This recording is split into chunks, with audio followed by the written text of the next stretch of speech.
Duarte en el exilio, olvidado, pobre. Mira, Duarte, esa foto de Duarte del peso con el sí, peinado en el medio sí. o es la del viejito que después apareció. ¿Cuál es la foto oficial de Duarte? Sí. ¿Cuál es su nacionalidad? Y Duarte dice que es dominicano. Él vuelve, luego que se proclama la independencia, una de las primeras medidas de la Junta Central Gubernativa fue mandarlo a buscar. ¿Por qué Duarte incluye la palabra república en el nombre del país? Porque él concebía el sistema de gobierno como republicano. Ya fue militar, de ahí pasa a agrimensor para ir a hacer diligencia de tierra. Trabajo.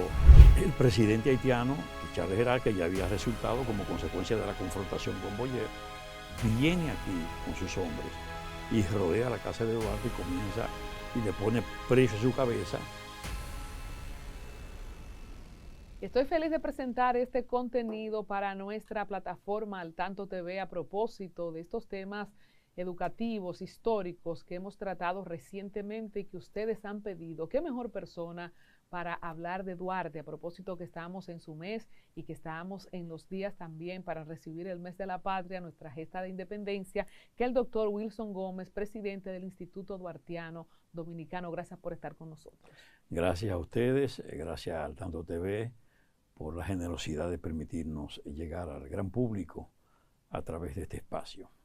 Bueno, doctor, nosotros hemos querido, a propósito de que a nuestro público más joven, la gente que está fuera de este país, que nos sigue tanto, le agradecemos su audiencia, y ya los mayorcitos también, que quieren hablar de temas históricos. Hemos tenido historiadores aquí con el tema haitiano, que si éramos haitianos, que cómo fue que Duarte lo hizo, que si a Mella se les fue el tiro. O sea, hay tantas cosas que de repente nosotros quisiéramos repasar, y a propósito de que estamos conmemorando un año más del nacimiento de nuestro patricio, quisimos conversar con usted. ¿Qué es lo más importante, iniciando, que esta generación, la generación de las redes sociales, que busca contenido en YouTube, debe saber de Duarte? Bueno, lo primero es valorar cómo personas tan jóvenes hicieron un proyecto que pareció en principio irrealizable. De hecho, las generaciones mayores de la época entendían que era una ilusión y hasta de manera despectiva llamaban a Duarte y sus compañeros jóvenes inexpertos que estaban pensando en independencia nacional cuando no había condiciones para una independencia. Y por eso muchos hablaban de separación de Haití, pero para colocar la patria, ¿verdad?, bajo la sombra de una dominación, de una potencia. Ya Francia, ya Estados Unidos, ya España. Sin embargo, esa juventud identificó su compromiso. Duarte, por supuesto, es el líder de este accionar. Él, en su viaje, ¿verdad?, de estudios, porque hay que recordar que como Duarte vivió la situación de la ocupación militar haitiana, recordar que él nace en 1813 y la ocupación militar haitiana ocurre en 1822, tenía apenas 9 años, pero ya él recibía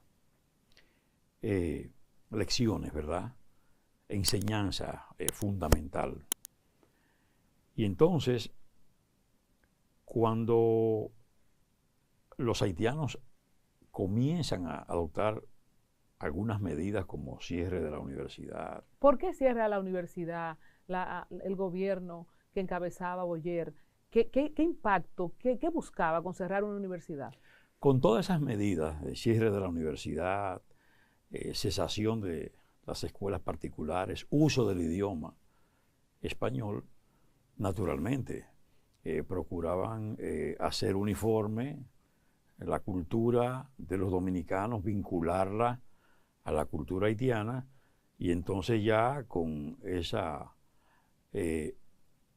forma homogénea, ¿verdad?, dada, entonces pues asegurarse que se producían las condiciones, evitaba el valladar, que era la cultura, que era el idioma, que eran los usos y costumbres, y entonces, bueno, pues ya se asimilaban los grupos sociales dominicanos y haitianos.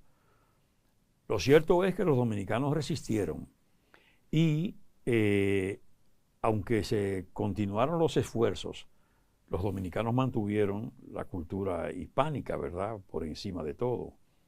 Y Duarte, que tenía esa pasión por los estudios, advertida por los padres, frente a la situación de dificultad de estudio, entonces cuando piensa mandar a Duarte al exterior para que se formara, ¿verdad?, que hiciera sus estudios y que pudiera profesionalizarse. A eso iba, doctor. ¿Cómo se da? Porque para mandar a un muchacho a estudiar fuera ahora hay que tener billete o mucha fe. En el caso de mami y yo con mi hermano Iván, que lo mandamos.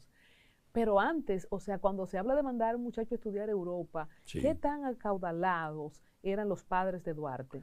Bueno, sin duda que don Juan José Duarte Rodríguez era español, nacido en Vejer de la Frontera, que es un municipio de Cádiz, hoy España.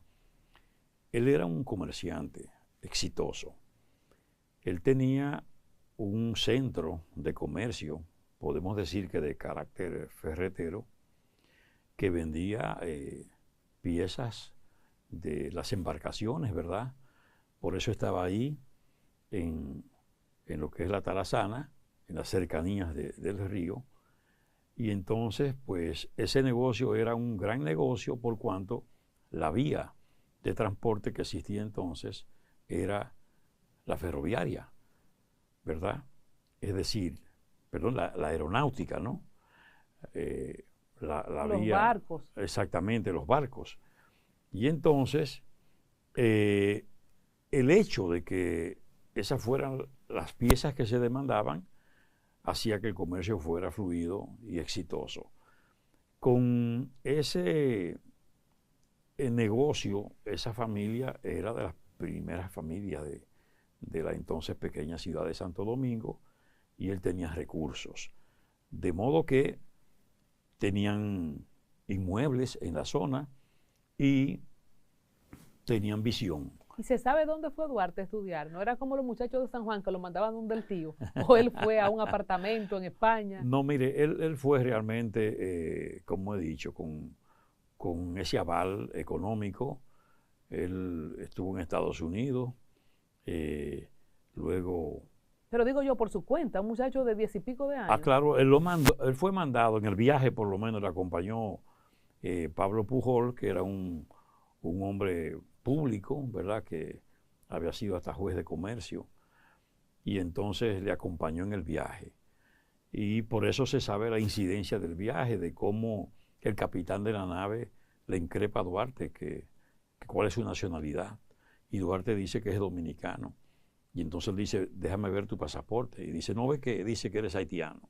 Y entonces ahí... Doctor, ¿y éramos dominicanos ya en la época? ¿De dónde sacó Duarte Sí. la palabra dominicano? Bueno, en realidad ya venía la cuestión de la expresión dominicano, porque recuerde que con Núñez de Cáceres y esos esfuerzos que se hicieron, ¿verdad?, en un esfuerzo en principio por conseguir la independencia que no se logró, ya se hablaba de dominicano, y por supuesto era un gentilicio para quienes eran parte de una nación, porque ciertamente no éramos Estado, pero éramos una nación. La nación es un conglomerado de personas que está localizado en un territorio que tiene una cultura, costumbres, religión, idioma comunes, y entonces eso los caracteriza. Se convierte esa nación en Estado cuando se consigue un gobierno propio e independiente. De los invitados que he tenido aquí, tengo diferentes versiones de dónde viene la palabra el gentilicio dominicano. ¿Cuál es la suya? Bueno, nosotros nos mantenemos apegados pese a las discusiones que se han producido, al hecho de que tiene que ver con la influencia ejercida por los padres dominicos, ¿verdad? Y su trabajo en términos de la influencia que ellos ejercieron con la religión, en la defensa a los derechos fundamentales, ¿verdad? Esa defensa a los indígenas. Y entonces, bueno, pues de ahí viene, de esa orden viene ese nombre, es lo que nosotros creemos. Y bajo esa orden se forma Duarte también a nivel religioso, a Claro. nivel filosófico. Claro, claro, bajo la religión católica. Y esa influencia estaba ejercida por ellos, ¿verdad? Desde entonces. Entonces, Duarte realmente se identifica como dominicano. Y este capitán de la nave marítima le dice, pero es que ustedes no han sido capaces de emanciparse y tienen esa pasividad y son gobernados por antiguos esclavos, como se explica, etcétera. Se dice que Duarte, cubierto de vergüenza, se fue a su camarote, a la habitación de la embarcación y reflexionó por tiempo largo, ¿no? Para muchos, ahí es que se produce una especie de juramento de Duarte y cambia la orientación de su viaje, en el sentido de que, bueno, él iba a prepararse como va mucha gente al exterior, a hacerse profesional, a cultivarse a sí mismo, etc. Quizás se quedan por ahí. Efectivamente. Pero no, Duarte vino ya con un proyecto muy claro, porque a su regreso, ya él no solo viene con libros que tratan sobre geografía, sobre historia universal, o sobre derechos romanos, etcétera, o filosofía, sino que trae también libros sobre las armas, el uso de las armas, incluyendo la esgrima, que entonces no era un deporte, sino un recurso de guerra, la espada. Es decir, que ya se ve que él viene con un propósito de luchar militarmente. Estamos hablando de un muchacho de cuántos años.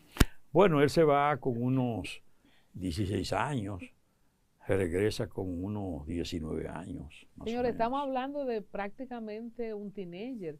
Sí. Y nosotros a veces vemos, y más en nuestra generación, que los muchachos no están pensando, por ejemplo, en política. Para ellos es una aberración, el sistema no funciona, no sirve, pero los muchachos están en teteo, están en consumo de sustancia, otros están haciendo quizás pensamiento de inventos, de cómo irse de este país, de quizás ilustrarse en algún tipo de disciplina, pero estamos hablando de un muchacho en la época de menos de 20 años. Sí. O sea, a mí me impacta muchísimo.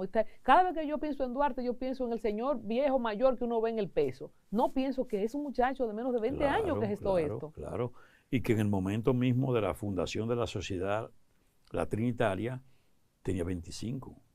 Pero una cosa, mira, el trabajo de Duarte caló. Y esa juventud, aunque ciertamente hay una parte que se dedica a eso que señalas, sin embargo, esa juventud de hoy, que fue allí, a la Plaza de la Bandera, a un lugar escogido, emblemático, que rinde tributo al lienzo nacional, a la bandera que Duarte concibió, hacer reclamos categóricos, tanto como para llevar a la mente, conciencia y corazón de quien devino en gobernante. Fueron jóvenes también, hay que decirlo. Para trabajar en pro de la transparencia, un régimen de consecuencia, la persecución de la corrupción, un discurso de transparencia. Son esos jóvenes también que cuando advirtieron que se estaba usando la bandera nacional sin el escudo, que dicen, ¿cómo es posible? Y esas redes sociales explotaron y lograron que la autoridad retome y coloque el escudo en la bandera nacional. Pero no dejemos eso de lado, porque usted sabe que nos ve un público muy amplio, algunos conectados con el tema, otros no. Vamos a citar, aunque haremos un contenido aparte para hablar de los símbolos patrios, ¿cuándo y dónde se estaba usando la bandera sin el escudo? Bueno, lo primero es que la Constitución de la República, al igual que la ley, establece que cuando la bandera nacional no tiene el escudo al centro, se trata de la bandera nacional mercante, que es el emblema que utilizan las naves marítimas de carácter mercantil o comercial en el marco de las aguas jurisdiccionales dominicanas. Cuando no tiene el escudo es la bandera nacional mercante. Ahora, la bandera nacional como tal, la bandera nacional de tierra firme, debe llevar el escudo al centro. Y había una tendencia a confeccionar la bandera, inclusive que aparecía en muchos lugares, en eventos internacionales, la bandera dominicana desprovista del escudo nacional. Es más, hubo un ministro de Educación que llegó a decir que no usaba el escudo nacional porque era excluyente, por cuanto se le imponía aspectos de religiosidad. ¿Cómo? Pues yo no me acuerdo de Sí, eso. ¿Y cuál fue ese ministro? Eso ocurrió, no recuerdo el nombre, pero... Pero ahora en los gobiernos de Danilo. Sí, reciente, sí. ¿Pero y dónde estaba Sí, yo? sí, eso ocurrió. Pero un ministro de Educación sí, que no usaba la bandera con el escudo. No querían ofender, por eso, inclusive, pero si eso fue acompañado de que no querían la religión en la escuela. Eso fue acompañado de eso porque entendían que era ofensivo para quienes no profesaban religión. Es decir que... Bueno, lo que no quepan en la tierra que fundó Duarte, que busquen una y le ponen una. Exactamente. Entonces, no hay un asunto de que tenemos que estar claros. Este pueblo es mayoritariamente cristiano. Y entonces eso es innegable.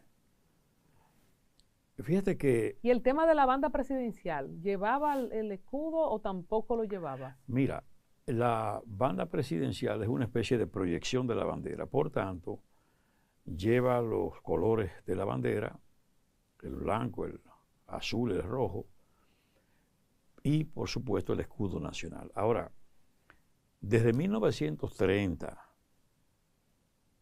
hasta el 2020,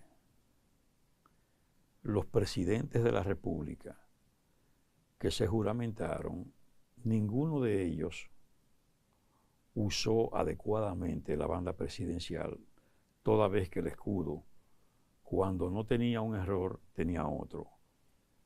Los errores comunes, eran los colores invertidos.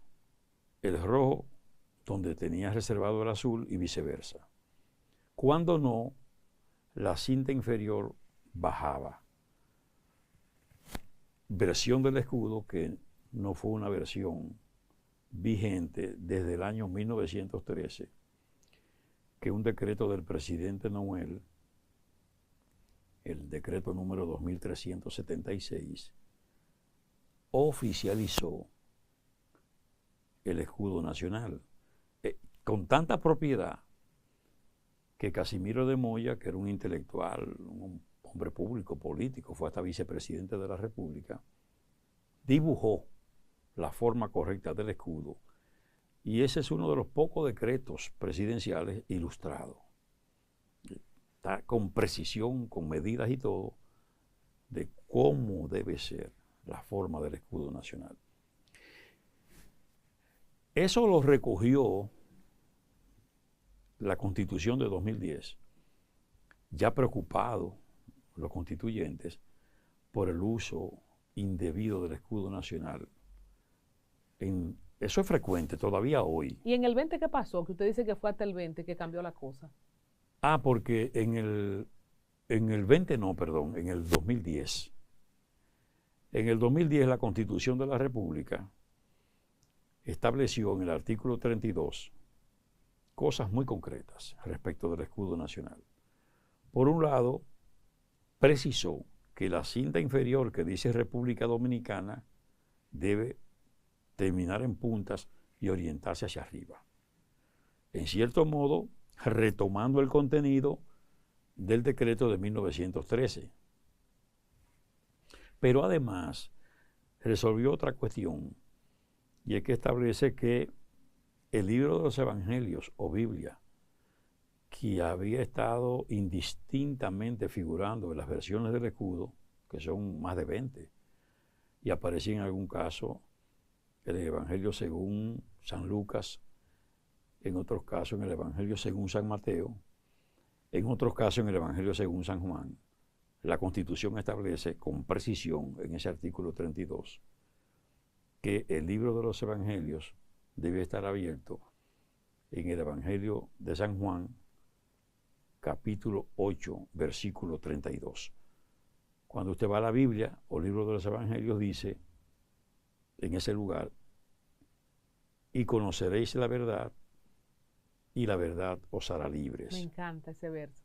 Exacto. Entonces, ¿qué visión tuvo ese muchacho? Porque retomemos la idea del escudo, ¿de quién es? ¿De Duarte? de Duarte.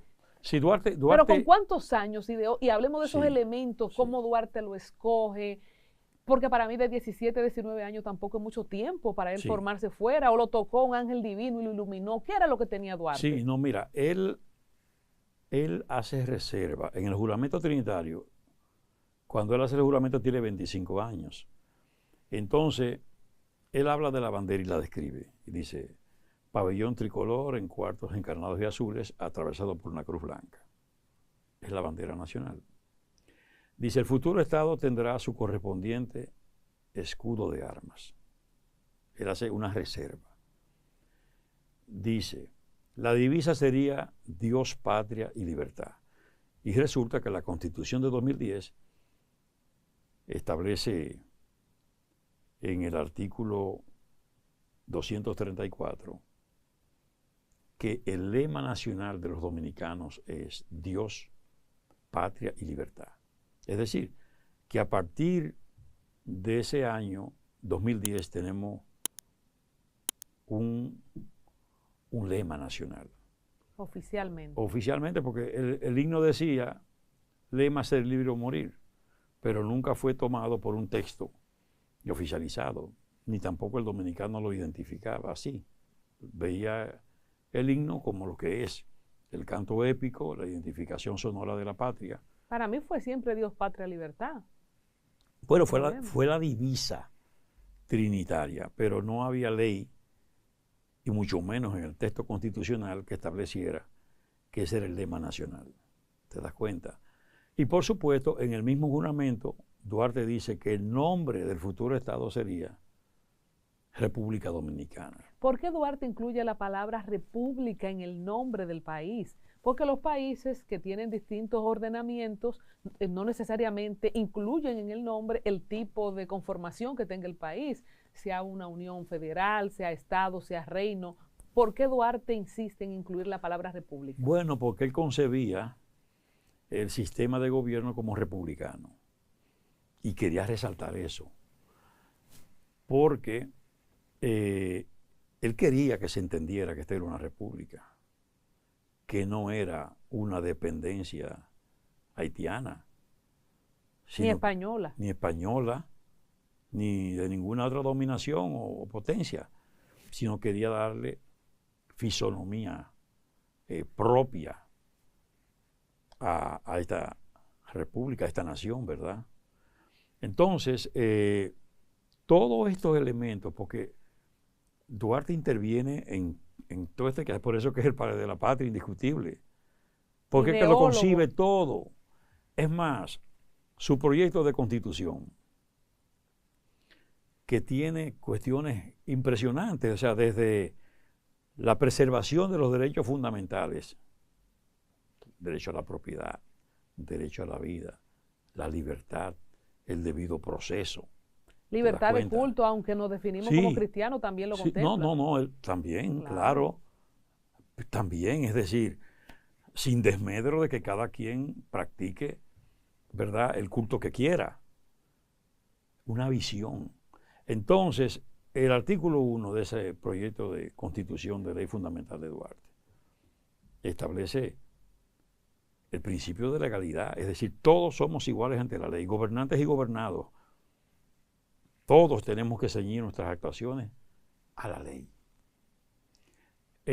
La soberanía nacional, de cómo él dice, ni extranjeros, ¿verdad?, ni nacionales pueden poner en riesgo lo que es la autodeterminación, la soberanía, la independencia.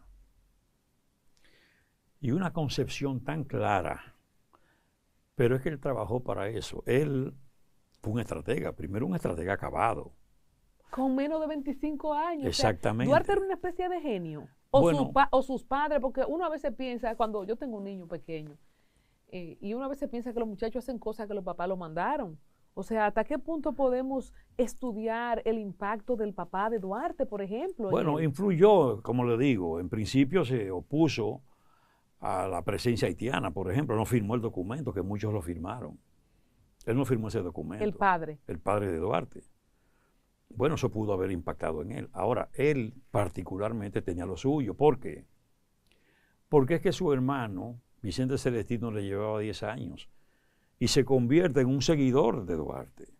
Por eso Duarte se forma militarmente. Es decir, cuando él viene con esos libros, entonces él piensa incursionar en la carrera militar y de alguna manera insta a sus compañeros a que lo hagan. Entra en la Guardia Nacional Haitiana como cabo, sale como coronel, como oficial, con experiencia militar. Eso es estrategia. Eso da una película. ¿Por qué no Claro. hemos podido hacer una tremenda película Exacto, aquí de Duarte? Exacto. Porque es oye, un muchacho que viene, no se quedó brujuleando en Europa, viene No. y se mete al ejército aquí. No, y cuando cero. cuando le preguntan que qué es lo que más le impresionó de Europa, porque si todavía hoy viajar a Europa significa, imagínense en esa época, y esperaban que él dijera las avenidas, la vida nocturna, Las fuentes. ¿verdad? A aquellos museos, aquellas cosas. Él dice, no, los fueros y libertades de Barcelona, de Cataluña, y agrega, fueros y libertades que aspiro un día dar a mi patria. Eso es lo que le impresiona a él, las libertades de allí. Y por eso viene con ese entusiasmo, y cuando descubre que circula una hoja suelta que producía quien devino también en un trinitario, José María Serra, que era periodista y tenía inquietud, entonces hacía un suelto llamando a la población a tomar conciencia en procura de la libertad, y a Duarte eso le llama la atención y no cesa hasta descubrir quién es que está haciendo eso. Y llega a la casa de Serra y le dice, oye, qué impresión que tú eres que estás haciendo eso. Y él dice, vamos a duplicar la cantidad que tú estás lanzando. A mano. Sí, y lo tiraban por debajo de la puerta. Hay que decir que era a mano. Tenían mecanismo, claro. Entonces, ahí Duarte un día le dice, mira, nosotros tenemos que ya abandonar esto, tenemos que organizarnos para procurar un fin mayor. No simplemente despertar conciencia, sino procurar que ese pueblo se integre a una nación libertaria. Y efectivamente, ahí viene la sociedad, la trinitaria. Había que hacerla, había que reunirse. ¿Cuándo reunirse? En un momento que no peligraran, porque estaba prohibida las reuniones de más de 3 personas. Y entonces, él procura que se haga un día. ¿Cuál? El 16 de julio. ¿Qué día es ese? Día de Nuestra Señora del Carmen. ¿Y dónde la hace? Frente a frente a la iglesia rectoral, en la casa de Josefa Pérez de la Paz, Chepita, la mamá de Juan Isidro Pérez, un trinitario. ¿A qué hora? A las 11 de la mañana. ¿Qué pasaba? A esa hora estaba la procesión, ¿verdad? Y había mucha gente. No se iba a dar cuenta la autoridad haitiana que se estaba produciendo una reunión de ese género y de ese nivel de compromiso. ¿Y cuántas personas habían? 10 con Josefa Pérez de la Paz, que era la dueña de la casa, que estaba pendiente de... Y colando el café, sí, pidiendo ahí va a ver. Exactamente, exactamente. Y entonces esos 9, incluyendo a Duarte, se reúnen allí. Duarte lleva el juramento. Y un momento le dice, cuando ya la hora 0, dice, señores, el que quiera apartarse puede hacerlo. Es el momento de hacerlo, porque esto es comprometido. Está en juego la vida de cada uno. Y respondieron de manera espontánea, no, yo permanezco, yo no me retiro, yo sigo, yo continúo. Y efectivamente, se hace el juramento y se extraen sangre de un dedo para firmar con sangre ese documento. A partir de ahí, tan pronto se produce eso, entonces a Duarte el grupo lo nombra general en jefe de los ejércitos del futuro Estado y director de la revolución, director general de la revolución, que era las acciones que iban a canalizarse a través de la Trinitaria. ¿No tenían ellos claro el sistema de elección para entonces? Porque si él llamó a la República Dominicana como república y a él lo nombran general y director de la revolución, ¿no se vio Duarte como presidente nunca? ¿O claro, claro, porque estamos hablando antes de que se proclame la independencia, es decir, cuando se funda la sociedad secreta, 6 años antes. Todo eso es el futuro Estado. Todo eso es a dirigir las acciones patrióticas. Entonces Duarte, investido de esa calidad, escoge entre los trinitarios, que así se denominaba en principio, a los que formaron la sociedad, y a los que iban llegando le llamaban comunicados. Aunque eran trinitarios, le llamaban comunicados. Entonces Duarte escoge 5 compañeros y los nombra coroneles. Le da el rango de coronel. ¿A quiénes? Ramón Mella, Francisco Sánchez, Vicente Celestino Duarte, su hermano, Juan Isidro Pérez y Pedro Alejandrino Pina. Ya ellos tienen el rango de coronel, tenían experiencia militar. Y comienzan los trabajos, que fue un trabajo sostenido de concienciación, de despertar en el corazón, en la mente, de cada uno de esos dominicanos. ¿Qué población podríamos decir, si usted lo maneja el dato, no había mucho quizás cómo medir, que componía la población dominicana o hispánica de este lado de la isla? Muy pocos. ¿Cuántos? ¿5,000 personas? ¿10,000? Y en la capital muy poco. En la capital algunos 4,000, 5,000 personas. Porque yo le voy a decir una cosa. La capital era lo que soy, por un lado, lo que soy la Palo-Hincado, la avenida del Puerto, la zona colonial, la avenida Mella, calle Las Damas. Esa era la capital. Esa era la capital. ¿Y luego en qué provincias había gente? Ya San Carlos estaba en las afueras, por ejemplo. Había como colectividades, comunidades, que luego de la proclamación de la independencia devinieron en provincia. En el este estaba el Ceibo, ¿verdad? Estaba San José de los Llanos, estaba por supuesto La Vega, sí, Moca, Cotuí, San Juan. Sí, había poblaciones. Y esas poblaciones Duarte las alcanza también, muchas de ellas. Pero supongamos que 10,000 personas eran los dominicanos, quizás. No, eran más. Yo no tengo el dato en el momento, pero eran más. Pero ni cerca del millón. No, imposible. No. Mire. Entonces, a esa cantidad de personas Duarte le pudo llegar. Cuando usted hizo una obra sostenida de concienciación a través de cartas, se podía visitar, ¿cómo era? Claro, fíjate. ¿Viajó en el interior, Duarte? Sí. Mira, él, por ejemplo, él logró con el movimiento de la Trinitaria, ¿verdad? Contactar, llevar esa conciencia cívica, la importancia de autodeterminar, la libertad. Pero cuando el movimiento comienza como a saberse por parte de la gente que detentaba el poder, de los haitianos, entonces él, dentro de sus esfuerzos, cambia la cosa y crea la Filantrópica, una entidad parecida a la Trinitaria, pero no militar. Entonces, ¿esa sí era pública, la Filantrópica? Sí, pública, ahí presentaba. Porque la Trinitaria era callada. Secreta, inclusive.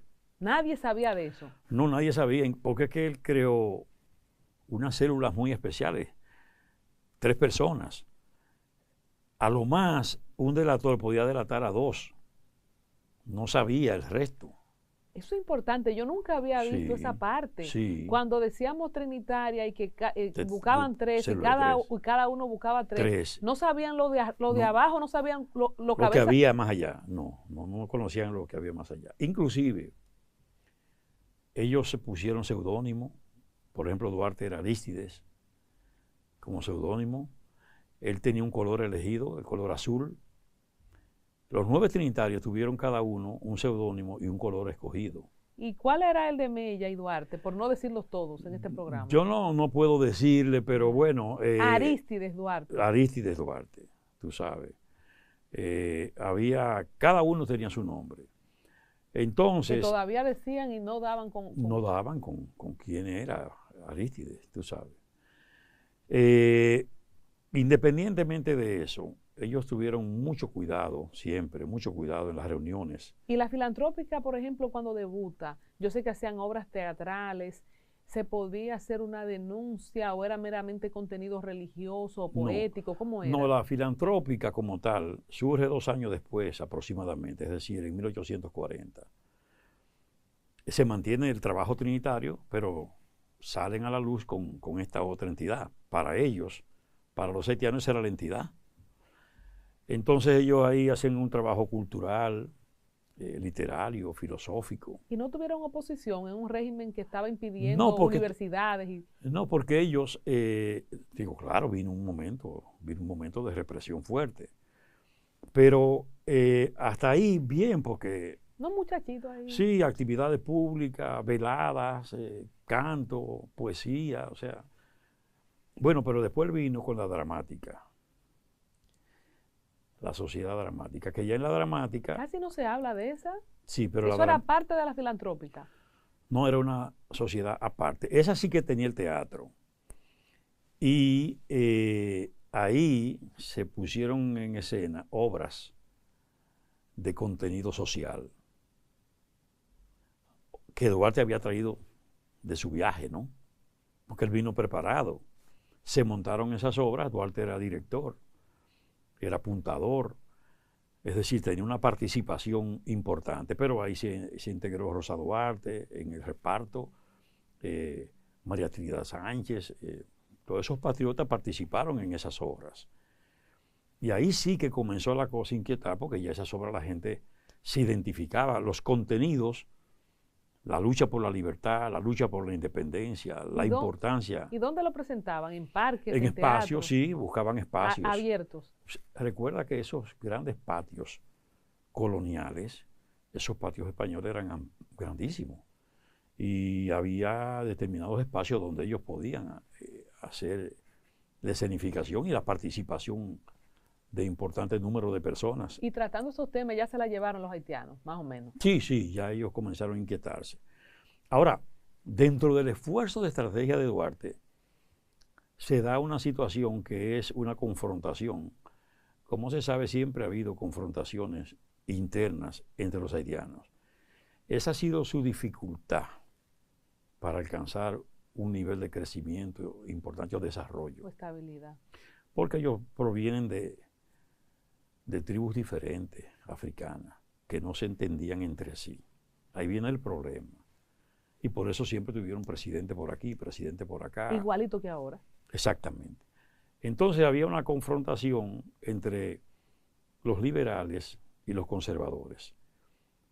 Boyer presidente, Charles Herald pretendiendo serlo, representaba el grupo liberal. Duarte, enterado de esa situación y en su proyecto independentista, entendía perfectamente que era importante tomar parte en el grupo que se entendía menos represivo, más avanzado. Y entonces manda a un trinitario de nombre Juan Nepomuceno Ravelo para que fuera a Haití a conversar con el grupo de liberales de Charles Herald. Él no lo logra. Y entonces Duarte manda a Ramón Mella. Y él sí que lo logra. Y contacta con ellos y le dice que cuenten con el apoyo de esta parte en su proyecto para derrocar a Boyer. Para derrocar a Boyer. Y entonces ellos toman fuerza y cuerpo. Ahora Duarte está en lo suyo. Él espera avanzar a partir de esa confrontación.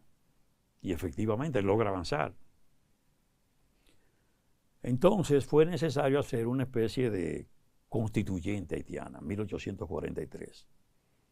Y había que darle una participación a la gente que estaba de este lado. De este lado había haitianos que estaban gobernando y dominicanos que estaban alrededor de Duarte, muchos de ellos, y del proyecto. Doctor, ¿quién estaba como autoridad en la capital dominicana? Vamos a decir, el embajador, ¿cómo se llamaría? Había un gobernador. Una autoridad que puso Boyer aquí. Claro, haitiana, que le respondía al propósito y gobernaban como tales. ¿Y duró mucho tiempo esa misma persona? Claro, duraron todos los años. Pero digo yo, ¿es el mismo incumbente? No, se producían cambios. Entonces, ahí es que Duarte, dentro de su esfuerzo estratégico, se hace como agrimensor práctico.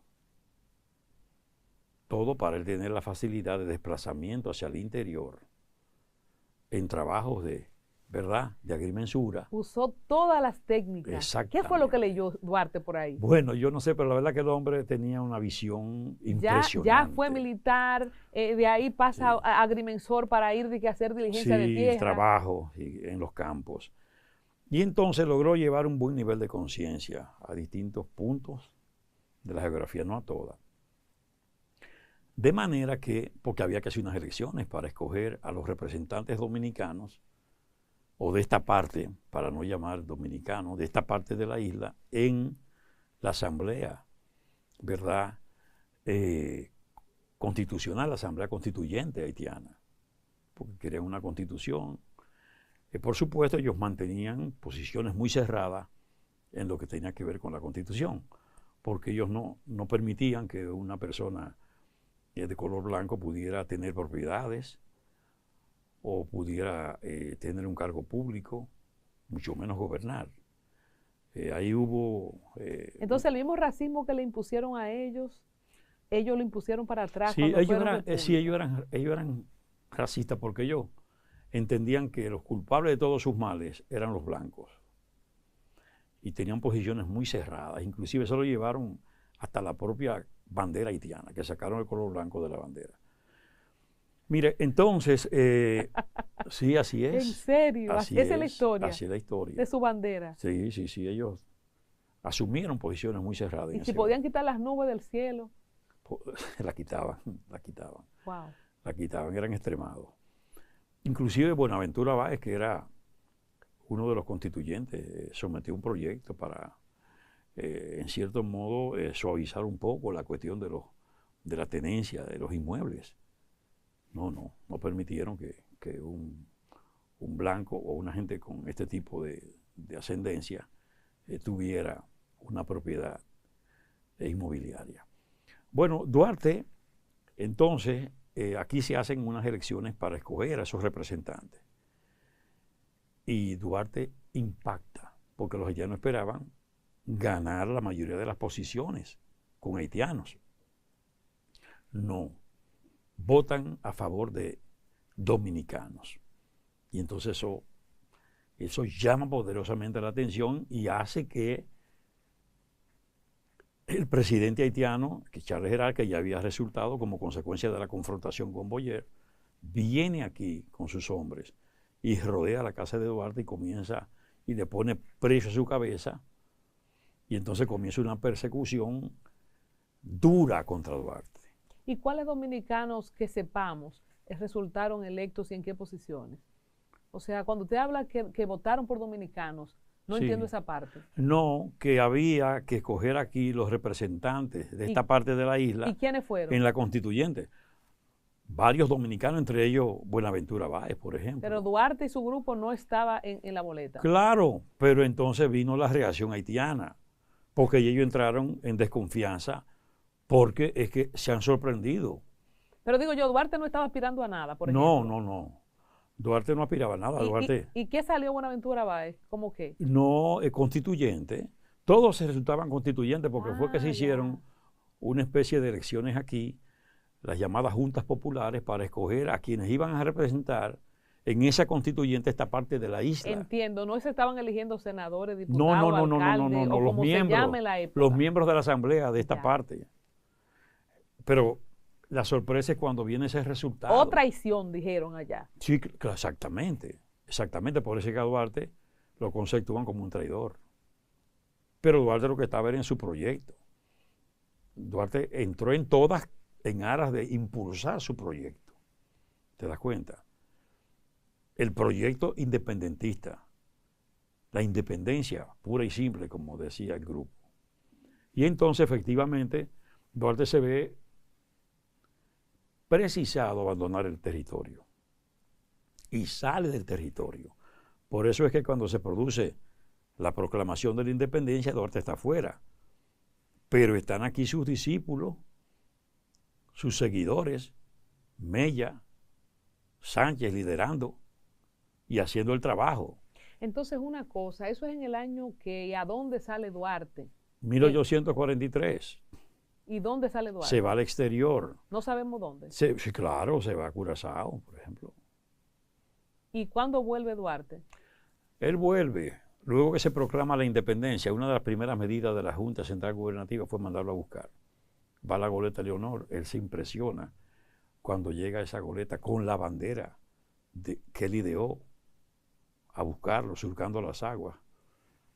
Y entonces él regresa el 14 de marzo en horas de la noche y desembarca el 15 de marzo. De 1844. 44. Entonces hablemos de esta proclama de la independencia que, por ejemplo, en las comedias de Punto Final, en La Escuelota, vemos a un Elvin Vinicio que dice que a Mella se les zafó un tiro. Es un chiste común. No, no. Algunas personas lo han llegado a No. considerar de que Mella tenía unos tragos y se les zafó el tiro y los haitianos se asustaron. ¿Cómo se da? No, ¿Fue no, coincidencia no, o no, verdaderamente este grupo de jóvenes Claro. tuvo la capacidad de lo que en efecto hoy disfrutamos? Claro. En medio de todo el proyecto creció la conciencia patriótica del pueblo. Había ya sentado bases. Y Duarte regresa apenas 16 días después de todo esto, ¿no? ¿Por qué? En la madrugada del 28 todavía están las acciones de la noche del 27. Pero Duarte mandó a Mella a dar ese trabucazo. ¿Quién decidió ese trabucazo? Mira, ¿Cómo sucede la noche todo del eso 27? estaba, o sea, todo estaba proyectado. Es decir, hubo proyectos y se cambiaron fechas para hacer la proclamación. Y el trabuco es un instrumento, un arma de fuego, que aunque no es grande, pero produce un estruendo significativo. Y ese estruendo se oyó en toda la capital, ¿verdad? Mucha gente sabía que a partir de ese estruendo estaban dadas las condiciones para hacer la proclamación. Era una señal. Claro, por eso él dispara en la Puerta de la Misericordia, el trabuco, y no fue ni casual ni porque estaba ebrio, no, eso es falso. Esa gente tomó muy en serio ese proyecto, muy en serio, y todo estaba programado, de modo y manera que cuando ellos, ¿verdad?, hacen el disparo con Mella accionando, parten hacia el baluarte de San Genaro, entonces Puerta del Conde. Y lo que sí se produjo fueron vacilaciones de gente que a última hora decía, mira, no están dadas las condiciones, podemos diferir esto. Que se mandaron. Sí, que sembraron duda. Y Mella dijo, es ahora. Y disparó. O sea, la intrepidez de Mella se expresó ahí también. Porque Mella era un militar. ¿Cuántos años tenía Mella? Mella tenía en ese entonces 23 años. Porque tanto Sánchez y Mella tenían 2 y 3 años menos que Duarte. ¿Verdad? Y entonces, o no, ya tenían 31, porque estamos hablando de Del 1844. 1844, sí. Ya Duarte tenía 31, Mella podía tener 29 y Sánchez 28 probablemente. Es decir, que eran muy jóvenes, Muy jóvenes. ¿verdad? Pero ¿Y qué sucede a partir de esa discusión de gente que vaciló, que Mella se impone? Inmediatamente después, ¿qué sucede? ¿Teníamos capacidad militar para enfrentar a los haitianos? Recordemos cómo fue, si no, en el programa quizá no vamos a narrar toda la guerra de independencia, pero ¿qué pasó inmediatamente después? Bueno, se produce el disparo, ellos marchan hacia el Baluarte. Prácticamente Baluarte estaba salvaguardado, ¿verdad? Porque había un regimiento que respondía a la causa dominicana en ese lugar. Y se produce esa proclamación, es decir, se producen los discursos de proclamación, se hace el primer enestamiento de la bandera nacional o la primera izada. Ese día. Sí, por eso, esa noche ya. Entonces no fue un accidente jamás y estaban preparados hasta con la bandera. Estaban preparados, no solo eso. Por eso es que el día 27 de febrero no solo es el día de la independencia, sino también el día de la bandera. Fíjate que el 27 se hace ese enestamiento, pero el 28 en la mañana, pero es el 27 ya después de las 11 de la noche. En la mañana del 28, ya en la Plaza de Armas de Baní, se estaba haciendo un enestamiento de bandera y una proclama de apoyo a la independencia que se había proclamado la noche anterior. Estaban seteados en Baní también. Claro, porque fue un proyecto, es decir, no hubo un solo ejemplar de la bandera nacional. Por eso es que participan Concesión Bonde Hernández en lo que era la confección, el bordado de bandera, sino que también María Trinidad Sánchez, María de Jesús Pina, Ana Valverde, las hermanas Villa. Todas esas mujeres confeccionaron banderas, ejemplares de la bandera. Y por eso se hace ese acto en Baní horas después. Entonces no había facilidad de transportación para Baní, eso estaba preparado. El día 4 de marzo, 5 días después, estaba haciéndose un acto en la Plaza de Armas de La Vega y un enestamiento. El día 6 de marzo se hizo en San Francisco de Macorís, en Santiago. Es decir, que todo fue un proyecto. Todo tuvo necesariamente una preparación, no hubo improvisación. Y no hubo sangre en eso. Cuando usted dice hubo este proyecto en Baní inmediatamente, ¿dónde estaban los militares haitianos en ese momento? Bueno, los dominicanos se prepararon de manera tal que pudieron hacer todas esas cosas. Ahora, lo que no podemos olvidar es lo siguiente.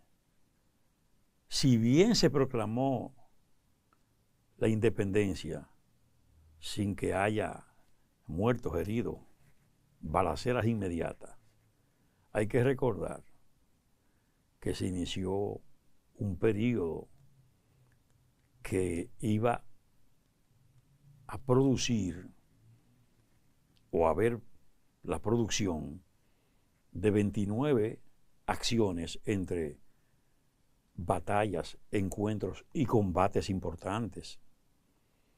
Y el primero ya se da 20 días después de proclamarse la independencia, que es la batalla de Azua. Es decir, que ahí comienza. O sea, la independencia se proclama y los haitianos no tiran un tiro. No reaccionan en el momento. Porque es que esos muchachitos están inventando, o sea, no lo entiendo eso. No, recuerde. Y aquí estamos haciendo todas las preguntas más inocentes para el que no sabe nada de historia, aproveche. Ya ellos tenían conciencia plena de todos los riesgos que corrían. Recuerde que había estado la situación de inestabilidad en Haití. Ya no era Boyer el presidente. No, era Charles Gerard. Pero había inestabilidad, porque Boyer logró un liderazgo que confrontaba a la gente liberal. Los conservadores no cesaban y esa división se mantuvo. Y se aprovechó todo esto para hacer estos actos. Ya venía una situación generada y expresada, ¿verdad?, en lo que conocemos nosotros como el manifiesto de los pueblos del Este, el manifiesto del 16 de enero, donde se denunciaban los atropellos, los abusos, las explotaciones, el robo de tierra contra dominicanos. Todo eso estaba circulando. Nosotros tenemos un buen rato hablando, sabemos ya cómo sale a la palestra Buenaventura Báez, que sale electo como constituyente. ¿Y Santana de dónde sale en todo esto? Bueno, que no hemos mencionado a Santana en esta conversación. Mire. Vicente Celestino Duarte, el hermano mayor de Duarte, se estableció en el este, en ese trabajo. Él trabajó en el este, llevando la conciencia. Y él descubre que hay unos hermanos gemelos y que dentro de ellos hay uno que se llama Ramón Santana. ¿Santana era gemelo? Sí, con Ramón. Entonces, tenía fama de un hombre serio, con preocupaciones patrióticas, y en esas circunstancias es que Vicente Celestino le comunica a Juan Pablo Duarte de la existencia de esos hermanos. Entonces Duarte se interesa por contactarlo y contacta a Ramón. Y Ramón habla de su hermano, del coraje, de la disposición de su hermano. Pedro. Y lo integran a los esfuerzos patrióticos. ¿Cuántos años tenían los gemelos Santana? Yo no sé realmente, no descubro, pero tenían más edad que Duarte. Exacto, mayor. Entonces, ellos de alguna manera tratan de verse con Duarte. Duarte intentó verlo, no lo vio allá, pero sí se reunió en horas de la madrugada de un buen día con ellos. Y hablan de todo lo que tenían que hablar. Y ellos organizan fuerzas en el este del país. Por eso, esa presencia importante de los hombres del este en ese proceso. Entonces se establece en el sur, ¿verdad? Y Pedro Santana logra un desarrollo militar. Sobrevino un acontecimiento que dicen que cambió el curso de las cosas, que fue la muerte de Ramón Santana. Antes de todo, Ramón tenía la vocación de Duarte, el desprendimiento, entrega de bienes, pasión por la cuestión histórica, y tenía esa calidad. ¿Y cómo muere? De repente, una muerte inesperada. Inclusive dicen que Ramón era el asesor, el hombre que conducía a Santana, y que hizo falta, dicen que hizo falta para lograr mantener a Santana en una buena orientación. Entonces, Santana hace un liderazgo militar en el sur y comienza a pesar. La Junta Central Gubernativa manda a Duarte a comandar conjuntamente con Santana las fuerzas que estaban en el sur, en Baní, en Sabanagüey. Porque se está peleando ya. Sí, claro, comienza el asunto. Entonces, Duarte le plantea a Santana la necesidad de una ofensiva, porque Duarte tenía la información de que los haitianos estaban maltratando, hostilizando a los dominicanos, vejándolo en Asua.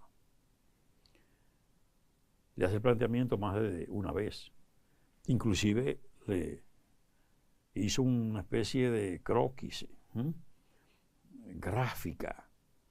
gráfica, para que Santana viera cómo hacer la operación, cómo Duarte sugería la operación. Santana lo que decía era que iba a consultar a sus hombres, pero no los consulta. Él no estaba de acuerdo con que Duarte estuviera ahí. Él quería a él. ¿Pero por qué mandan a Duarte donde está Santana si él tenía tanto poderío Santana en el sur? Bueno, porque era necesario una comandancia adjunta, porque era complicado lo que estaba pasando. Porque lo fuerte estaba pasando en el sur. En el sur, claro. Exacto. Porque ahí era que estaba el asunto, la presencia haitiana. Entonces, al final Duarte se dirige a la Junta Central Gubernativa diciéndole que le ha propuesto al general Santana una ofensiva. Los dos eran generales, igual. Sí, claro. Entonces, Duarte recibe la respuesta de la Junta. ¿Cuál fue? Llamándolo con su Estado Mayor a que viniera para Santo Domingo y que dejara Santana allá, en Baní. ¿Y quién era esa Junta? Bueno, era una Junta que tenía, por supuesto, tenía la presencia de Bobadilla, que era un hombre que respondía a la línea de Santana. Por eso ellos llaman, ¿verdad?, a Duarte aquí. Ahí es que Duarte produce un documento histórico de mucha trascendencia, que es la rendición de cuentas del general Juan Pablo Duarte. Él había recibido 1.000 pesos fuertes de la época para sus hombres, ¿verdad? Y en el momento en que lo llaman así, de repente, había gastado 173 pesos. Y entonces él hace un documento manuscrito de cómo gasta cada peso, cada centavo del dinero recibido. Y devuelve a la Junta Central Gubernativa los restantes 823 pesos. Él había gastado 173, devolvió 827 pesos. Detallado, le dan un descargo, firma el secretario de la Junta Central Gubernativa. Entonces esa Junta deja a Santana que resuelva la situación del sur. Dicen que Duarte era más ideólogo, que era flojo, dicen No, lo algunos, contrario. que por eso entonces que Santana se crece, porque Santana era un hombre de armas, No, más no, aguerrido. No, fíjate que Duarte es que quiere la ofensiva. Y eso está desarrollado en el libro de Rosa Duarte, en el testimonio de Rosa Duarte, en lo que Duarte le contaba a Rosa Duarte. Dejaron a Santana, Duarte Claro, viene. ¿Qué pasó después? Claro, porque ¿Cómo es que Santana termina siendo el dueño de la cosa y Duarte termina fueriado? Sí, es que en todo momento a Duarte le impidieron ir al campo de guerra donde se combatía. Se lo impidieron siempre. Para cuidarlo. No, porque se sabía que Duarte iba a asumir el liderazgo militar, además del liderazgo civil. Porque Duarte se le veía como el presidente. Es más, cuando él llega, por donde quiera, por eso le pregunté ahorita. llaman Duarte presidente. Exacto. ¿Qué pasa después que la figura de Duarte, el ideólogo, no puede acceder y dominar y se queda Santana? Porque el grupo conservador asume el control del poder. Lo viejo. Sí, los conservadores. Había entre ellos jóvenes, pero eran conservadores. No tenían fe en el pueblo dominicano. Ellos entendían que teníamos que estar bajo un protectorado. ¿Entiendes? Entonces, Duarte sigue con su esfuerzo patriótico. Ya aquí en la capital. Sí, claro. Él lo ponen sencillamente como una especie de delegado, tú sabes, dentro de... Secretario sin cartera. Sí, él no le dan funciones importantes. Pero él sigue con su esfuerzo. ¿Y Mella y Sánchez? Sí que tuvieron en la Junta. Es más, hubo un momento donde Mella presidió. ¿En qué momento preside Mella la Junta Central Gubernativa?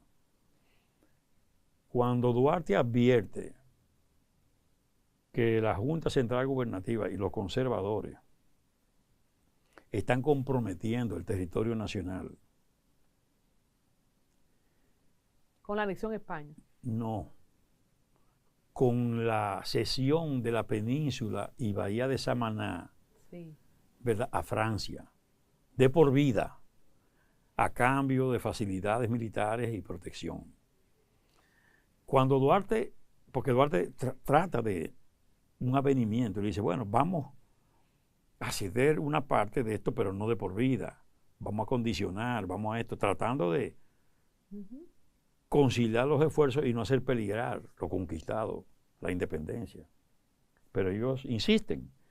Cuando Duarte ve lo último, que ya ellos tienen todo preparado, redactado para firmarlo, entonces Duarte da un golpe de Estado a la Junta y nombra a Sánchez presidente de la Junta. ¿Y cómo lo logra?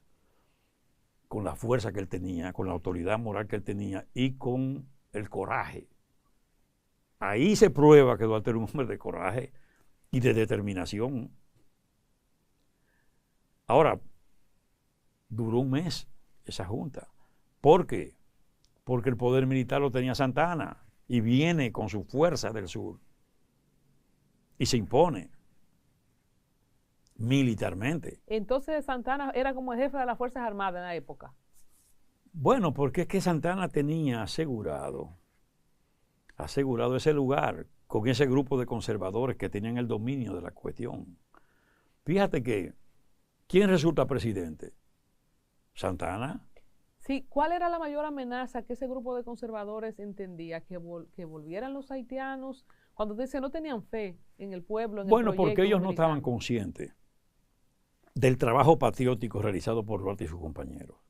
Duarte sí creía en el pueblo porque él sabía que ese pueblo tenía un nivel de conciencia y que ese pueblo sería capaz de escenificar acciones de mucho coraje, de mucho valor y asumir la defensa del interés de los dominicanos.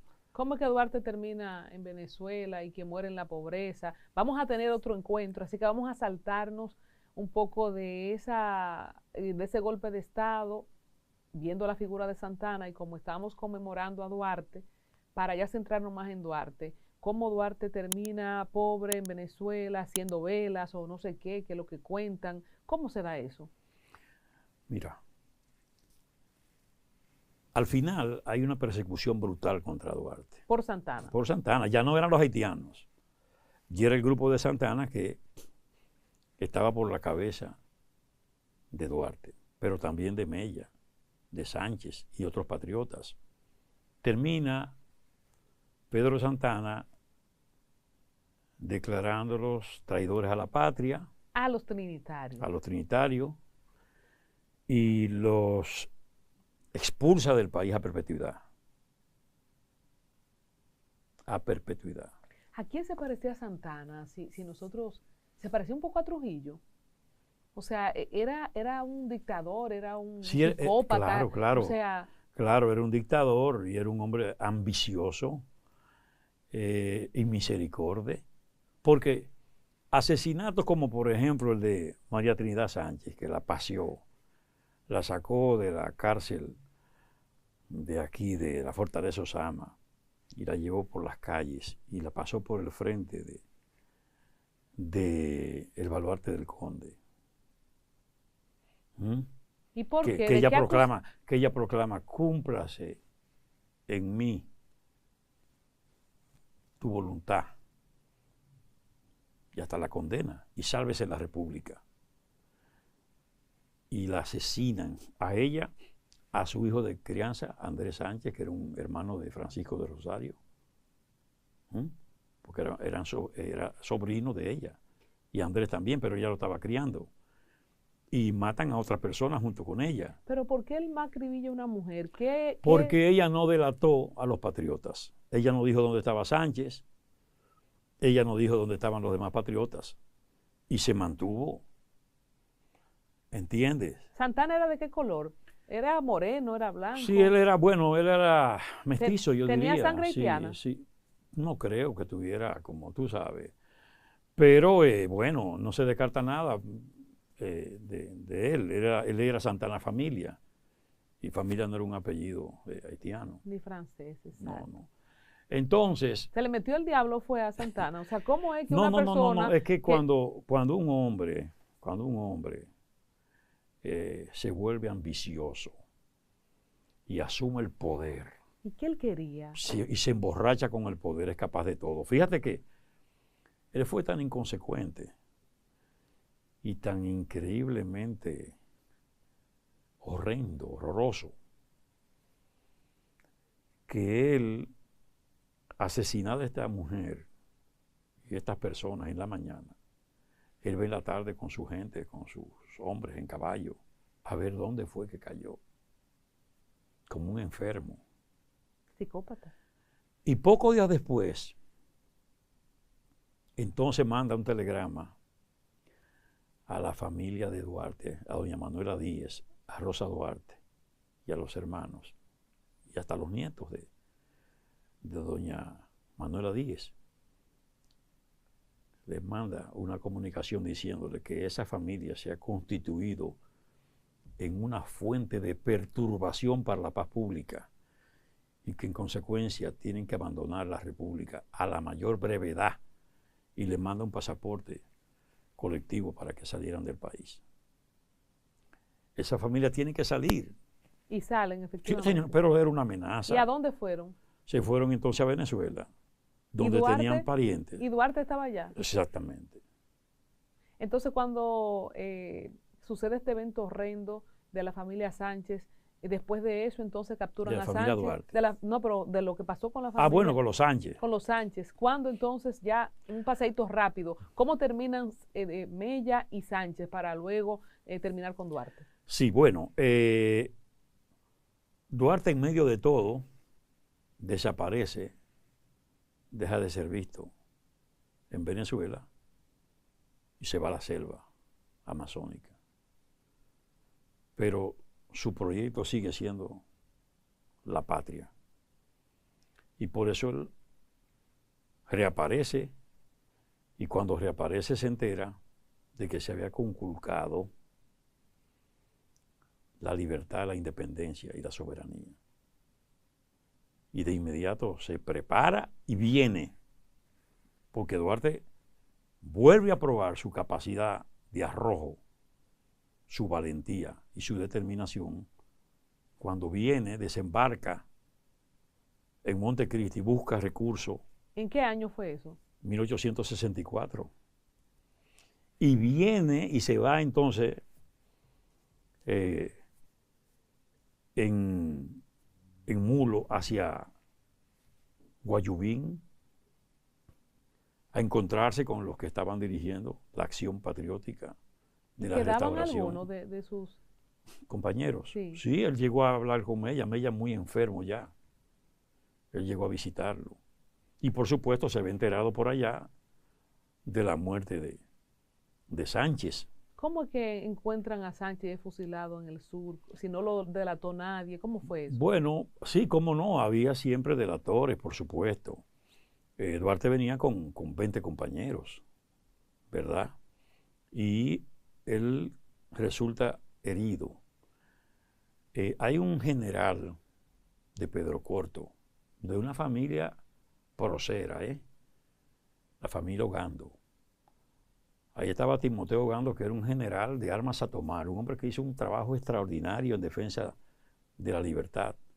Y sus hermanos tuvieron papeles destacados y murieron algunos de ellos en esas acciones. Esos son de los grandes hombres de la patria, no proyectados debidamente. Inclusive el Instituto Duartiano está preparando una cartilla con Timoteo Ogando que refiere también la entrega de esa familia, de esos padres, de esos hermanos a la causa patriótica. Entonces, refiero a Timoteo Ogando porque fue quien asistió a Sánchez y le ofreció su caballo y le dijo: usted está herido, usted debe preservarse, usted es el líder.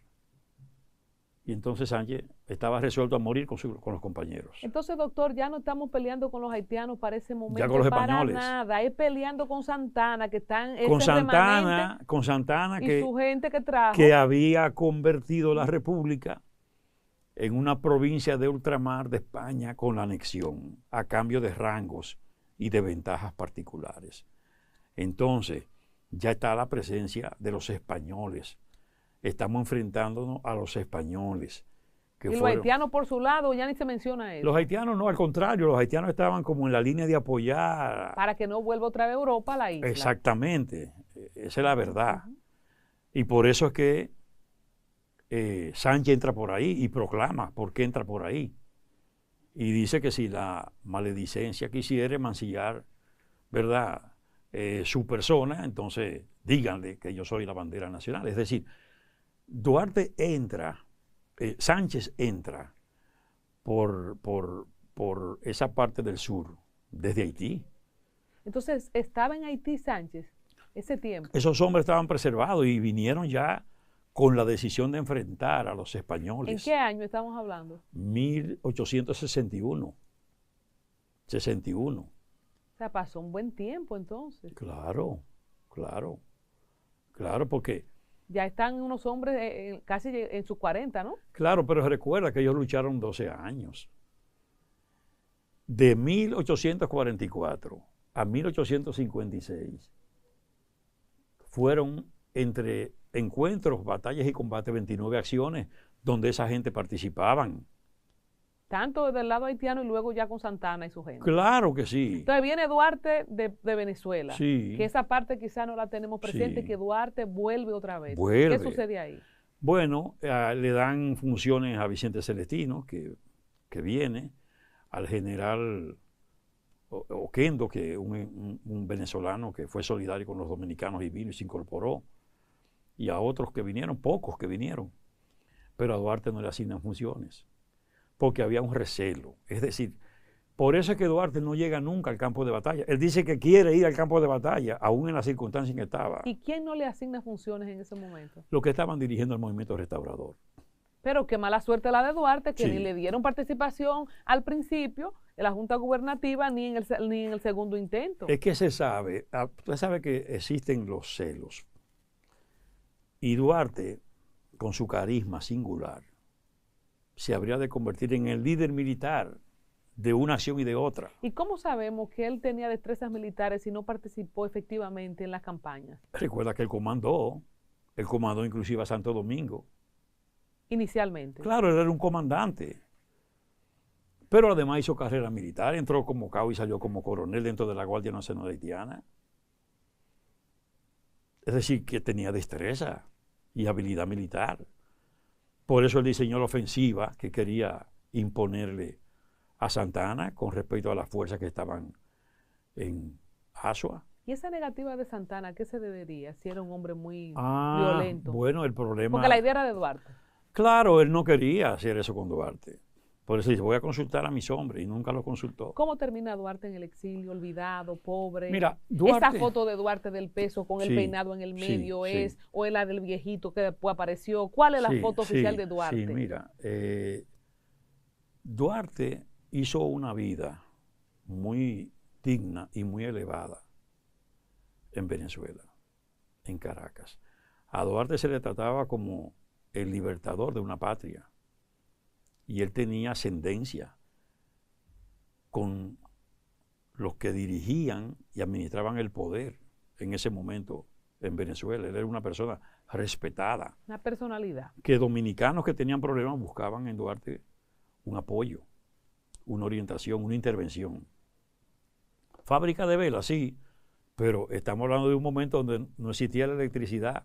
Eso era que él era dueño de Punta Catalina casi. Claro, allá, exactamente, de lo que eran verdaderas plantas de iluminación, Exacto. ¿verdad? Y tenían muebles. ¿Tiene Duarte aún detractores?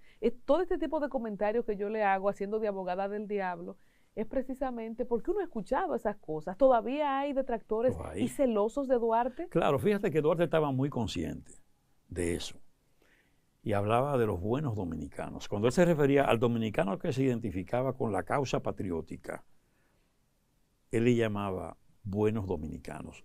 Para los malos dominicanos, él construyó una palabra, es decir, buscó raíces griegas y le llamó a ellos orcopolitas, que quiere decir ciudadanos del infierno, a esos malos dominicanos. Es decir, Duarte sabía que había gente que apostaba a la antidominicanidad. En el caso de que nunca se casó, también han hablado de eso, que no tuvo hijos. Bueno, pero sí. un hombre en una lucha desde los 17 años, ¿cuándo puede pensar en hacer familia?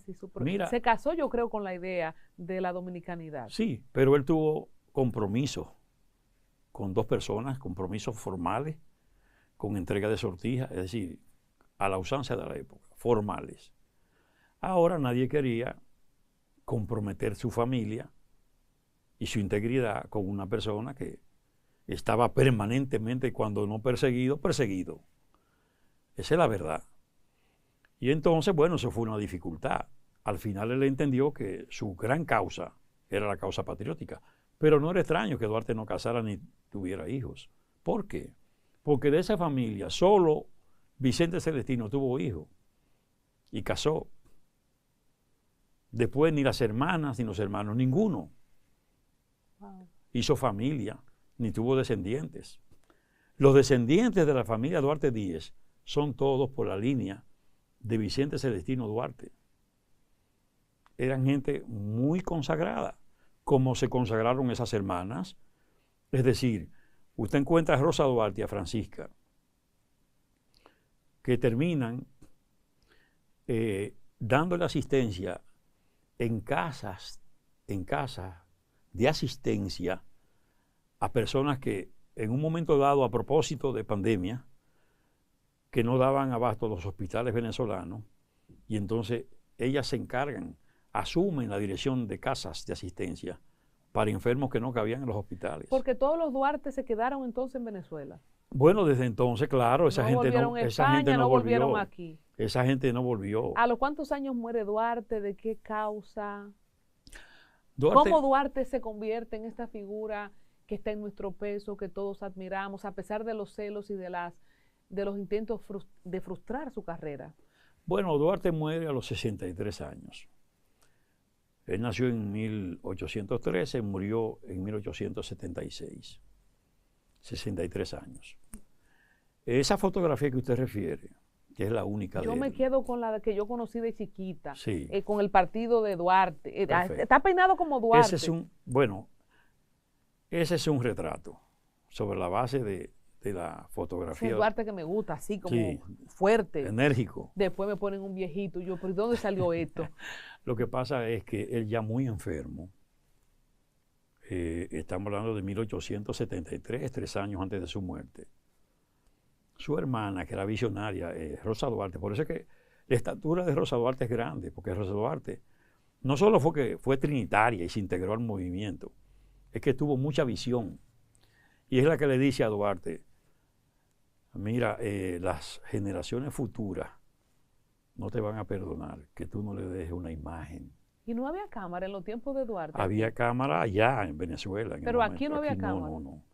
Entonces, por eso es que ella lo convence y le dice, mira, vamos al estudio fotográfico donde esta persona, Próspero Rey, un hombre que estaba en Venezuela pero con ascendencia española. Y entonces vamos a hacerte una imagen para que la posteridad vea cómo eras, aún en estas circunstancias. Y lo convence y lo lleva y se hace la famosa fotografía, ¿verdad? Pero a partir de ahí, mucha gente ha hecho retratos. En el Instituto Duartiano nos hemos quedado con el de Rodríguez Urdaneta. Es el que yo digo del peso. ¿De quién es ese retrato? Hay uno que es de Bonilla. Pero el del peso, ese, el que tiene las cejas así de un hombre guapo, con el peinado así, ¿quién hizo ese retrato? Es que hay que ver, si tú te refieres, si tú te refieres donde él también tiene como unos bucles. Exacto. Ese es de Abelardo Rodríguez Urdaneta. Que se acuñó al peso. Sí, también. Pero hay muchos retratos que se entienden buenos y válidos. ¿Y ese usted como presidente del Instituto Duartiano, cómo usted pondera ese? Sí, nosotros oficializamos ese. Es decir, el instituto retiene como imagen oficial de Duarte de Rodríguez Urdaneta. Precisamente porque la fotografía que existe, ¿verdad? Ese es un trabajo con un Duarte ya en las postrimerías de su vida, un tanto afectado. Un viejito, sí, ese no es el hombre entonces que ese no es el hombre, crió, no es el joven. Claro. Tú sabes, el hombre lleno de vida, colmado de virilidad. Pero y hablando de eso, doctor, este busto enorme, este rostro que de hecho uno se ríe, pero es verdad, como dice el sujeto. Sí. Pero igualito a Danilo Medina. O sea, ¿de dónde que sacan ese rostro de Duarte? Te voy a decir, mira. ¿Qué le pasó a ese artista? Con su perdón, Sí, respecto de la pregunta que hiciste de qué murió, fue tuberculosis, tisis pulmonar. Enfermedad en la época que producía efecto, porque tenía un nivel de contagio muy elevado. Y no había cómo, ¿verdad?, frenar el avance de esa enfermedad. Bueno, mira, De acuerdo a la ley 127.01, que trata sobre el Instituto Duartiano y sus facultades, respecto de un retrato, de un busto, de una escultura, de cualquier efigie relativa al padre de la patria, quienes lo hagan, los artistas que intervengan en su confección, en su elaboración, requieren de una aprobación del Instituto Duartiano. ¿Lo tuvo ese? No. Y tan grandota. Penosamente no lo tuvo, como tampoco. ¿Y no tienen facultad ustedes como instituto de retirarla? Nosotros nos hemos reunido con el ministro de Defensa, el actual, para buscar una salida para que tanto en la frontera, que hay también este tipo de esculturas. Peor escultura, bustos deplorables. ¿Que costó dinero eso? Porque ¿quién pagó eso? Bueno, yo me imagino que una institución del Estado debió ser Yo las Fuerzas tengo una Armadas. salida, yo se la propongo. Hay que ver de qué material es, resistente a qué impacto y buscar algo grande para impactarlo y demolerlo. Esa es mi salida. Yo pienso Sobre que, todo si hay una ley, doctor. yo pienso que hay que reemplazar eso. Ese material lo se hemos usa dicho, para hacer otras obras. Y lo hemos dicho y mantenemos nuestra petición, nuestro reclamo, nuestra exigencia de que se le ponga fin a esas cosas para que la representación del padre de la patria esté en consonancia con la ley. Aunque nosotros, y lo dice la propia ley, que nosotros aprobamos sobre la base de los retratos reconocidos, ¿verdad? Desde esa fotografía hasta los retratos, tanto de Sangles, como de Radamés Mejía, como de Bonilla, como de Rodríguez Urdaneta. Entonces procuramos que ese Duarte se aproxime en sus rasgos fisonómicos a esas imágenes, respetando siempre la libertad creadora del artista. Pero esa libertad no puede ser tanta que se aleje de la figura de Duarte.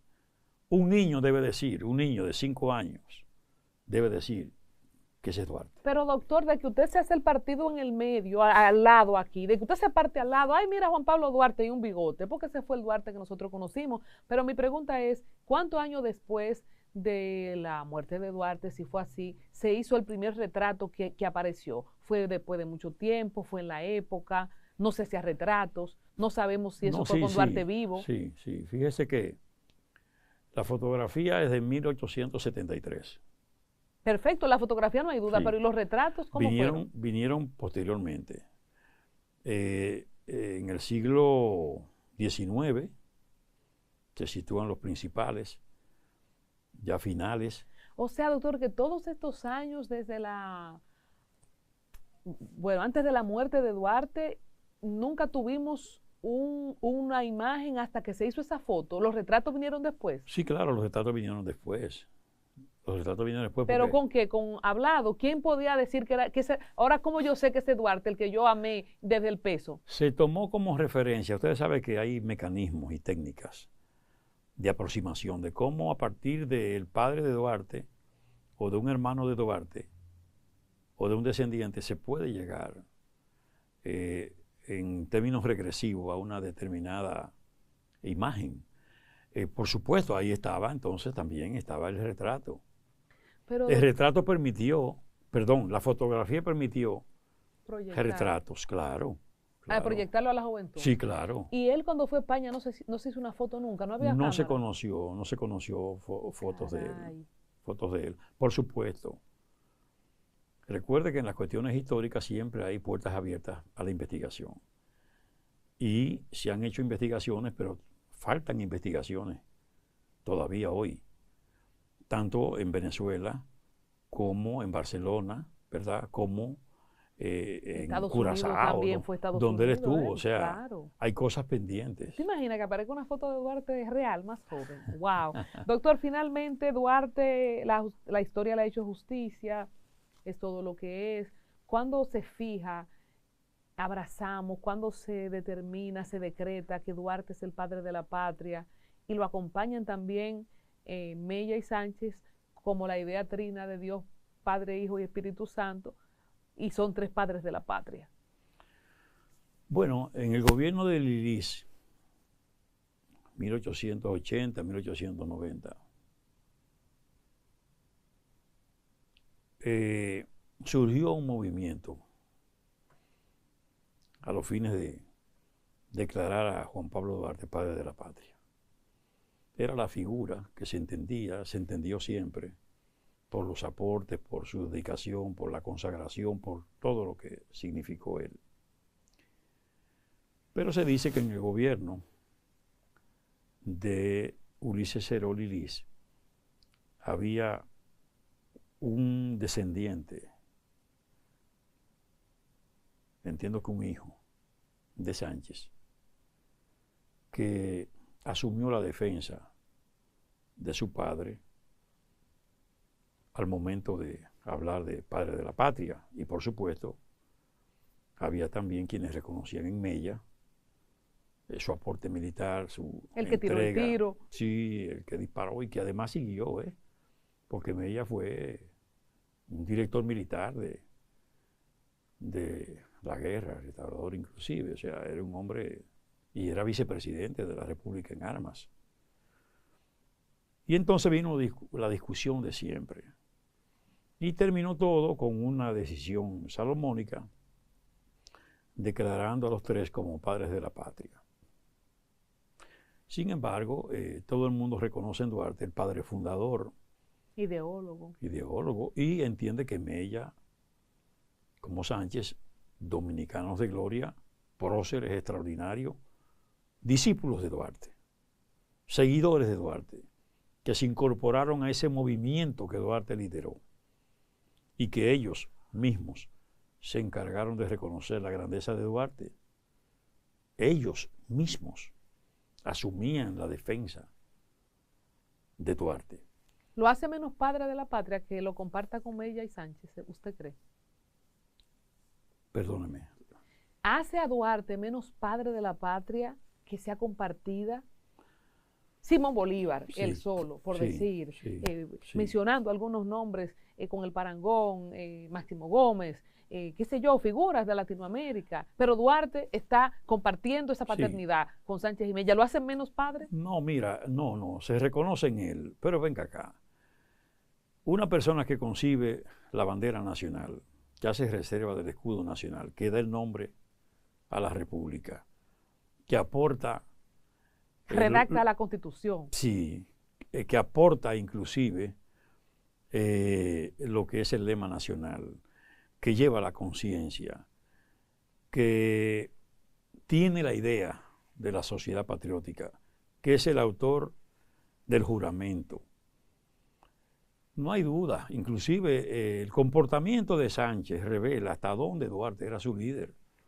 Fíjese que cuando Sánchez se entera que tienen rodeada la casa de Duarte en 1843, que viene Charles Gerard y sus hombres y están buscando a Duarte, él se presenta, él viene de San José de los Llanos y cruza a nado el río Sama y llega a la casa, mojado a la casa de don Juan José Duarte, el padre de Duarte, y le dice que quiere saber dónde está su líder, porque él juró morir a su lado en la defensa patria, que él advierte que don Juan José como que no quiere revelarle, entonces hace una amenaza y dice, si usted no me dice en prueba de mi fidelidad, yo me voy a arrojar sobre las fuerzas que están rodeando esta casa.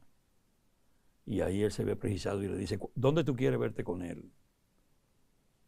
Y entonces ahí manda a preguntarle a Duarte dónde se ven y coordina todo y manda a Sánchez a buscarlo para que se reúnan en un punto y se reúnen.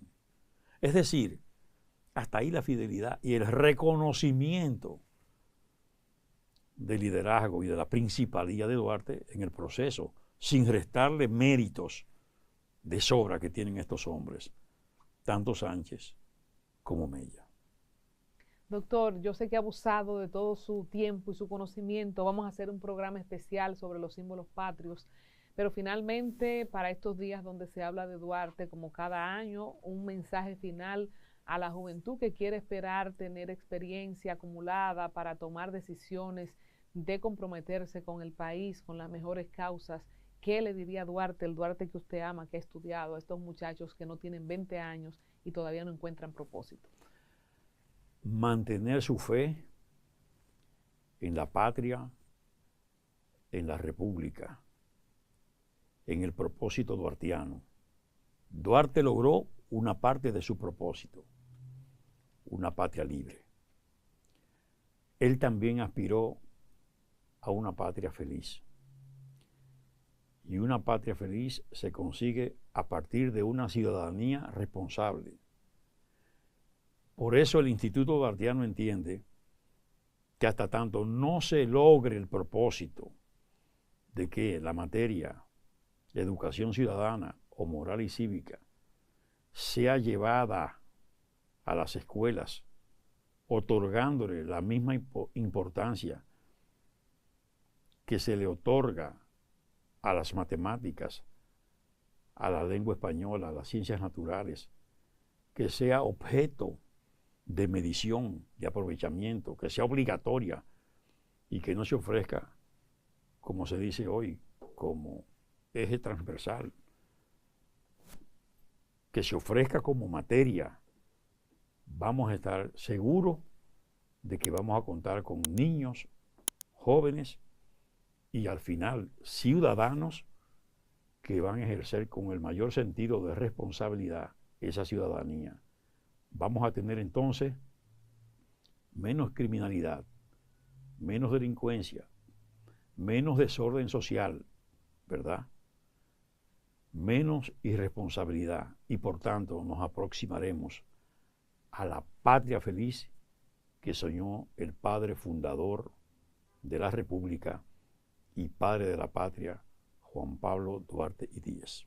Muchísimas gracias. Hemos conversado con el doctor Wilson Gómez, presidente del Instituto Duartiano Dominicano. Gracias a la audiencia por preferirnos y prometemos ahondar más en estos temas porque si olvidamos nuestra historia y nuestra esencia, entonces los esfuerzos de estos hombres y mujeres que hemos recordado el día de hoy no tendrían sentido. Muchísimas gracias, doctor. Un honor. Gracias a ustedes.